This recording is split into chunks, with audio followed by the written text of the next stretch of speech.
maanta waxaanu joognaa baagii Stable Hill, baagii oo magaca jibi leeyahay.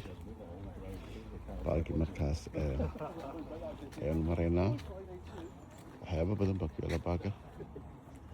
halkaasna shimbir ayaa fadhiya oo lagu quudiyaa.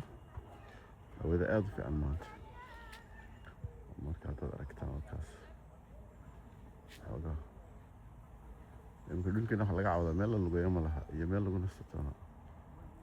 halkan waxoogaa baagida ay ku dadaaleen, laakiin dee waqtiga dhaxantana waa adkayaan dhaxaysa marka meelaha soo marto bara fadhiya.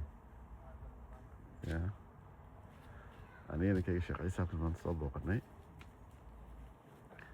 dee waa kaas ingiriiska waxa leeyahay waa sii kulaanaysaa haddii la yidhaahdo, bal markaa waan arki doonaa siday noqoto. inuu kuleelku sii bato maalmahan. anu kale kuleelka kama soo horjeedanayo, jidhkaa u yara baahan inuu dhulku kululaado. jidhkaa u baahano meel qabow laguma jirayo moogta.